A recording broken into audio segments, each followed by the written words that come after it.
Welcome to Cinema, where we focus on a film. I'm Josh, this is Simply Cinema, and today we're going to be ranking all 10 of the Best Picture winners from the 2010s. Let me know down in the comments below how you would rank these films. Did you get to watch all of them? Are there any snubs within this whole list? And just let's have a nice discussion down in the comments below with our own subjective opinions. Make sure to like this video, subscribe if you haven't already, to help me build up this channel, this film culture community that we all just can love about the film discussion together.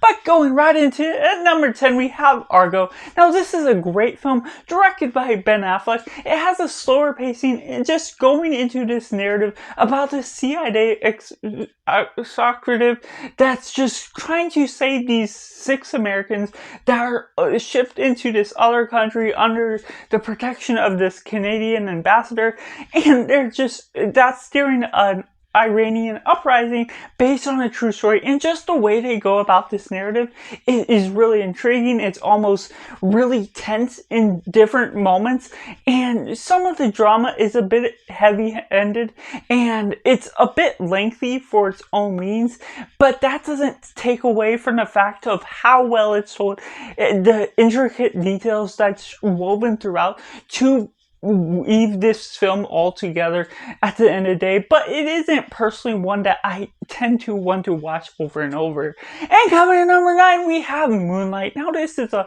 lovely story just about this man in 3 different phases of his life, just trying to find his own sexuality, trying to build up his own life, trying to figure out himself as well as the people around him, the friendships, the family dynamics, and the people that he has to face with the different bullies or other people along the way of his life.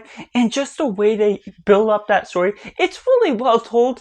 Personally, I wasn't as emotionally attached to the characters, whatever way of the narrative storytelling. It just didn't click in all the right ways with me, which is what puts it further back on this list. But it's still, I see the good qualities that makes this have good merits to a story. And coming in number 8, we have The Artist. Now this is a film that is relatively similar to A Star is Born type of narrative, where you have this male star that is at the top of his game, being really successful, and this is taking place in the silent era of movies where they're not having talkies yet.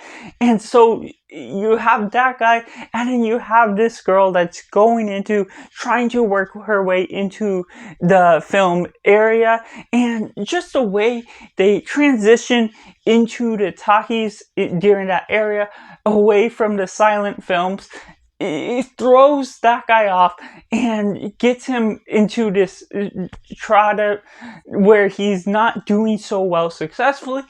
While on the other side, the woman is doing better, and there's a romantic relationship between the two that not always similar in the same ways that it is to A Star is Born narrative. And so it still has its own merits, and this film, even being filmed in 2011, is just taking the silent era approach, taking the black and white film adaptation to what this film is approaching as if it's a silent film on its own means, and it really works wonders to the comfort of that style, to the classic feel, to the atmosphere that builds so much, to the lively environment that really builds upon the relationship.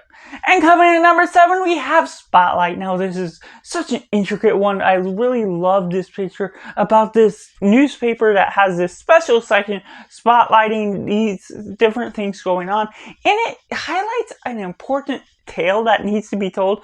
Ironically, it spotlights within this film itself things about these sexual disturbances within Catholic churches just within Boston, around this one area, and it brings to light so much terrible things going on with priests going into sexual disturbances, and how they're diving into that subject is so well told. It's not too exploitive to the subject, making it too disturbing, but it also manages to highlight on what the impact of this is. And once you go into certain scenes, once you know what's going on in some of the background knowledge, it makes certain scenes later on in the film that much more disturbing. Just the mood that they set up, even without changing the camera angle, changing the environment, changing the context of the story, means so much to what happens throughout the whole film as a whole. And coming in number 6, we have The King's Speech. Now, I didn't have high expectations going into it. I didn't really know what it was, but just from some talk of people downing on this film, I just really enjoyed what this film had to offer. Ralph Fiennes, what he has as his performance, just bringing something really big.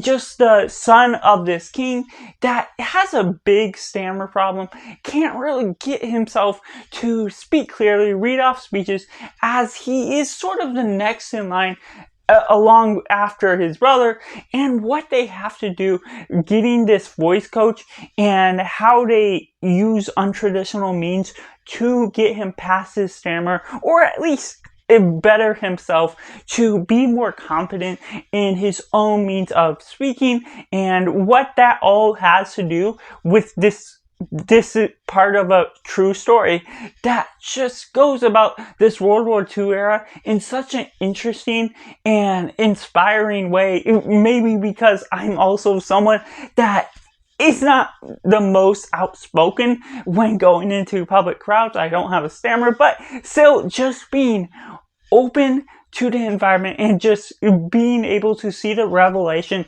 this guy overcomes throughout this film is just really good and solid the way that it progresses. And before we go into my top 5, make sure to comment down below your ranking of these films. Which is your favorite, which is your least favorite, and make sure to like this video, subscribe if you haven't already if you are enjoying it, so you can help build this film culture community. But going into my top 5, we have The Shape of Water. Now this is an intriguing one by Guillermo del Toro, and it's such a weird romance film that's sort of going over the creature from the Black Lagoon sort of spin-off tale, his own approach to the subject, and it's told in such an intricate way. The building and automatic love you can have for this weird sort of romance between this swamp creature and this woman that is mute in her own ways. And it's so just the dynamic that you build between these characters, while there's also a scientist that's just kind of evil and easy to hate in the best way that he's being told as a villain. They're setting up all of these different dynamics between these characters, between this situational atmosphere that elevates this film to something else that I could not expect this film to have been. But coming in at number 4, we have 12 Years a Slave. Now, this is not an easy film to sit through. Obviously, it's about this guy going into slavery once he was free before, and what they have to do. Throughout this, it's not an easy film to watch, just a different situation. He is put through the different struggles for being in the past of racism, and what he all has to face. And at the 12th year, he gets into something that kind of can turn it around, but it's still such a difficult film that still has so much to highlight for this film in general that really needs to be shined into the daylight for us to be able to view, not as a pleasant experience, but as something that's really informal and informational, to something that is just a struggle to face some of the truth that we had in the past, and sometimes even today. And coming in at number 3, we have The Green Book. Now, something along the same lines as 12 Years a Slave, but a little bit lighter in some regards. You get this Hopper that's driving this piano player along the way across the country as he does his different concerts, but they're going into different areas where black men are not accepted, or they have to accommodate to different situations. They're not welcome into certain hotels, different bathrooms, or all of the mix of that. And it's not a fun film, but the friendship that sort of gets established and builds up along the way between these two men, it's just something that stands out in its own ways, builds the relationship in close proximity while also building upon a great road trip adventure. In some ways, just the way they unravel their different prejudices against what is being revealed to the audience makes this film stand out with such great filmmaking included. And coming in number 2, we have Burnman, or the Unexpected Virtue of Ignorance. Now, this one, I expected more of a comic book movie, something similar along those lines, even though it's not necessarily based on a comic book. And yeah, it stood out so much more. Michael Keaton putting on a great performance just about this filmmaker and actor that had his highlighted moment to shine when he was playing the Birdman movies. And coming off of that, he's never been able to find his niche again that really kicks his off and makes him shine as an actor or as a film director. And so what you see through this actor's turmoil as he tries to bring another Broadway play into the light, and it can't always be successful, though intricate characters they establish along the way, the relationships, Emma Stone as his daughter, Mark Ruffalo as the side actor as well, what they establish between these characters within the relationships themselves, and metaphorical ideas that this film establishes within the hardships and the struggle to become an artist and the struggle to maintain that artist's atmosphere and the feedback that you are given as well, just builds this up to be something else that's greater and more astounding, and it reaches to heights that I did not expect it to reach. But that leaves at number 1, Parasite. Now, I just really adore this film.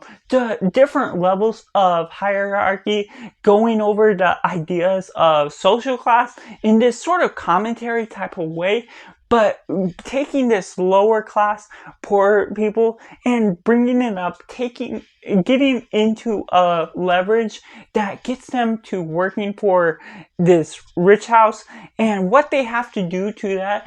Just this one boy managing to sneak different strategies to bring his family into the work, for his whole family to be gaining income from the same family, and also just being secretive in how they're not associated with each other, builds up so much different dynamics between the atmosphere, between the levels of anxiety that you can have, that you're kind of cheering them on, even though it's not the most legal thing to do, of how they're working their way into this family manipulation.